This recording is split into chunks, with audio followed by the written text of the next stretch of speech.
On ne compte plus les récits à la gloire de la guerrière nommée Mulan. Mais ce récit, chers ancêtres, est le mien. Eh ben, on s'en serait bien passé.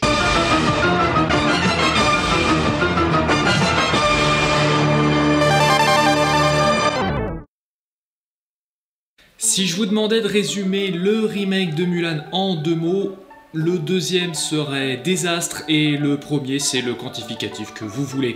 Gros, immense, cataclysmique, enfin voilà ce qui vous plaît. Sorti fin 2020, le film avait pour but de réconcilier Disney et le marché chinois après le dessin animé de 98 qui prenait apparemment beaucoup de liberté avec la légende originelle. On attend encore l'outrage des Danois pour les libertés prises dans La Petite Sirène et qui seront corrigées dans le remake. Ça va bien se passer, il va bien se passer. Du coup, pour les deux du fond qui l'auraient jamais vu, on va vite fait poser les bases du dessin animé, ça nous servira pour la suite. Mulan, donc, est l'aventure éponyme d'une jeune fille comme les autres, à ceci près qu'elle a du mal à trouver sa place dans la société. Bien trop commun pour les héroïnes de dessins animés de l'époque, qui part repousser l'invasion des Huns à la place de son père vieux et blessé en se travestissant en homme, le plus grand des interdits. Lors de son aguerrissement, elle galère comme les autres dans une séquence qui est devenue culte environ 40 secondes après être sortie en salle. Attaquons l'exercice pour défaire les Huns. Elle finit par débarquer au front où elle décime l'armée des Huns grâce à son ingéniosité, mais au prix de son terrible secret. Réformée et humiliée, elle se rend compte que certains Huns ont survécu, elle part donc au palais impérial pour finir le boulot, qui ne sera possible qu'avec une combinaison de sa nature féminine, son aguerrissement très masculin, son ingéniosité naturelle et les amitiés faites sur le chemin. À la suite de quoi l'empereur de Chine reconnaît sa valeur et où elle détermine elle-même quelle est sa place. Alors voilà, je galvaude 2 ou 3 trucs, mais voilà, globalement les bases sont posées, on peut passer au remake. Donc le film commence avec une séquence de Mulan enfant, une petite fille comme les... Non!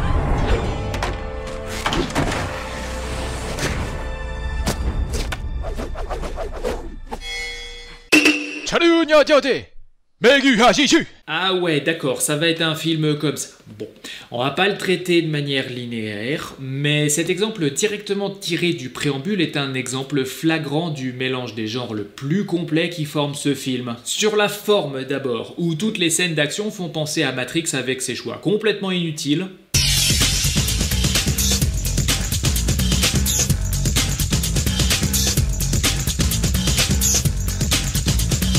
Mais puisque j'ai fait exprès de rajouter la musique, observez cet extrait d'Avengers Endgame et dites-moi ce qui ne va pas.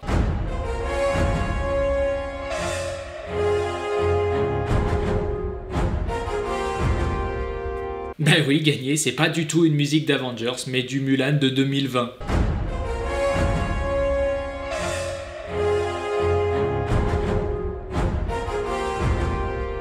Et autant ces deux éléments sont des choix de style qu'on valide ou pas, mais la mise en scène est également daubée du fion, ce qui fait que la symbolique est détruite par rapport à l'original. Ce qui m'a mis la puce à l'oreille, c'est les cheveux. Dans le dessin animé, Mulan se coupe les cheveux avec l'épée de son père afin de se faire une coupe d'homme. Symbolique, forte, elle dit adieu à sa féminité à cause de la guerre et il n'y aura pas de retour en arrière.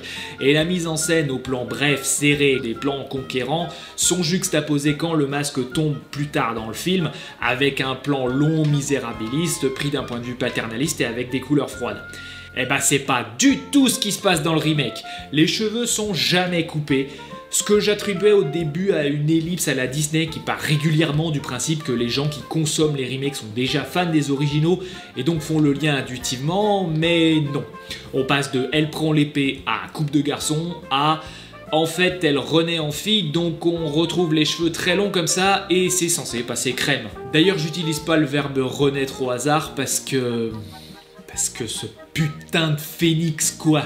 On l'a déjà abordé dans la vidéo sur Aladdin, les animaux qui parlent et balancent des blagues, c'est à proscrire dans les films qui se prennent au sérieux. Donc on dit adieu à Mouchou. Et par un truchement du hasard, on dit adieu à tout ça aussi. À la place, les producteurs l'ont remplacé par un phénix. Symbolique facile, c'est pour une renaissance, sauf qu'il est utilisé n'importe comment. Pour indiquer le chemin à Mulan qui s'est perdu au départ, et à la fin on en est carrément à de l'imagerie digne des chevaliers du Zodiaque.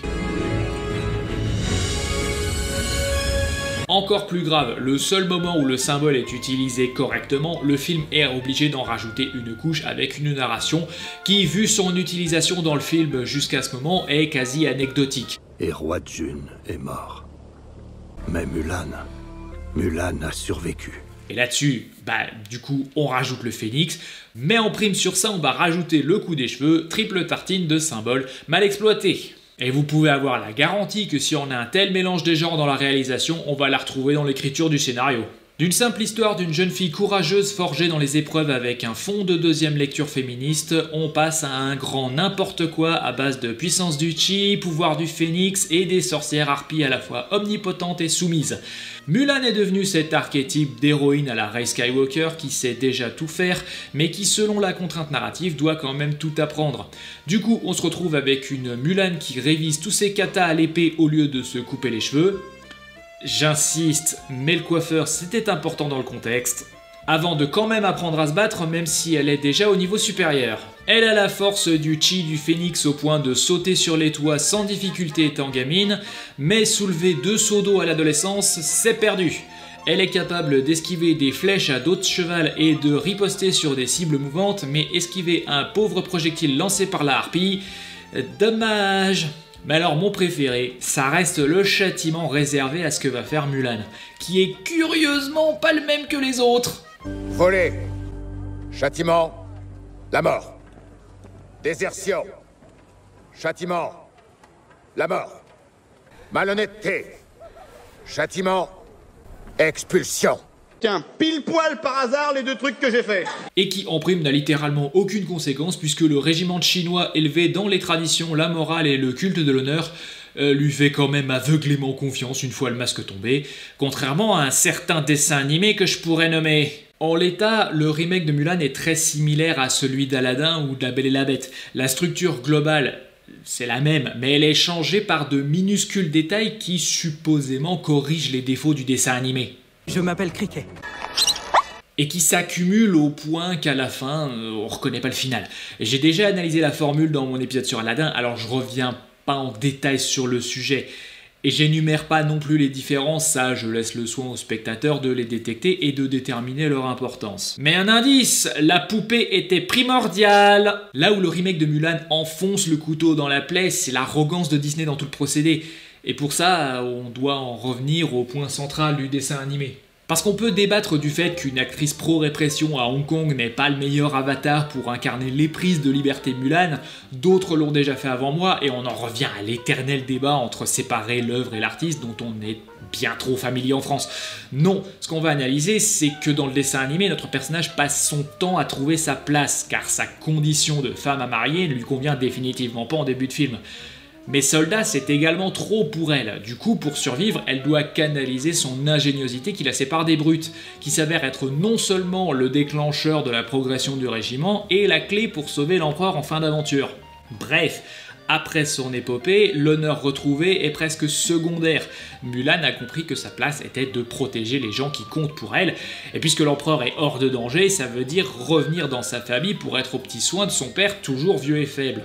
Tout ceci reste subtil, mêlant texte, sous-texte, ambiance et ces notions de féminisme à la Disney des années 90 qu'on pourrait décrire aujourd'hui comme un début louable. Et puis dans le remake, l'intention est annoncée de but en blanc, sans progression ni nuance. Je sais où est ma place. Il est de mon devoir de combattre pour le royaume et de protéger l'empereur. J'ai fait ça pour sauver mon père. Et puis pour ce qui est de trouver sa voie, Disney a placé la toute-puissante mais muselée sorcière harpie comme vecteur d'éveil de la sexualité non conventionnelle de Mulan, un appel qu'elle doit bien entendu rejeter, mais à travers ce prisme on constate que des appels du pied à la communauté LGBT sont cachés partout dans le film. Trouver un endroit où tu seras accepté tel que tu es.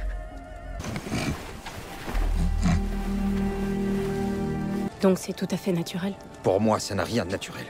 Tu les as sauvés aujourd'hui. Ça ne les a pas empêchés de te rejeter. Et j'ai absolument rien contre cette inclusion en tant que telle. C'est une perspective intéressante dans la thématique de trouver sa voix qui revisite l'original et lui apporte une nouvelle profondeur. Mais quand on sait que ce film a été conçu pour se réconcilier avec le marché chinois, dont le régime réprime quand même les droits LGBT avec un peu de ferveur, quelle arrogance de la part de Disney de croire que ça aurait pu passer. Et c'est ça le grand crime du remake de Mulan, l'arrogance. Le film a un style de base et une trame solide et déjà éprouvée, mais il a l'outrecuidance de croire que la structure solide du dessin animé pouvait être corrigée, que les codes visuels et sonores pouvaient être mélangés ou refondus sur des bases qui n'ont aucun rapport avec quoi que ce soit, et que des messages subliminaux pouvaient être insérés tout au long du film, et je le répète, ils ont essayé de cacher des messages pro-LGBT pour plaire aux Chinois, et ils ont cru que ça passerait. Pour moi, ça n'a rien de naturel. Tout ça pour de l'argent sale d'un régime qui a tout flairé à 100 km, a tranché dans le corps du film, et que le public a fini par bouder sous l'impulsion de la critique aux ordres. Et du fait, toutes ces altérations en font un film au mieux médiocre. Un échec que vous avez parfaitement le droit d'apprécier. Après tout, c'est un chef-d'œuvre. Un chef-d'œuvre d'orgueil de croire qu'on peut plaire à tout le monde, avec suffisamment de cynisme et de dénigrement, qui plus est quand on se basait sur un classique qui faisait son taf avec tant d'élégance. Nique ce putain de film, allez, envoyez le remake de La Petite Sirène, je suis prêt. Ça va bien se passer, il va bien se passer. Voilà, j'espère que cette nouvelle formule de couverture des remakes vous aura plu. Comme dit un peu plus tôt, quand je me trouve face à un type de remake qui a déjà été couvert dans Pire Aspect de la Résistance, je compte faire une mise en scène comme ça un petit peu plus simple. Voilà. Je vous rappelle que si vous voulez me soutenir, vous pouvez le faire sur mon compte Utip. Si vous voulez que je fasse du contenu de la sorte plus régulièrement, c'est de plus en plus difficile de concilier mon boulot, les scripts, le contenu additionné sur Twitch et encore regarder derrière des nouvelles séries. Coucou Kenobi. Voilà, je vous dérange pas plus, à la prochaine fois.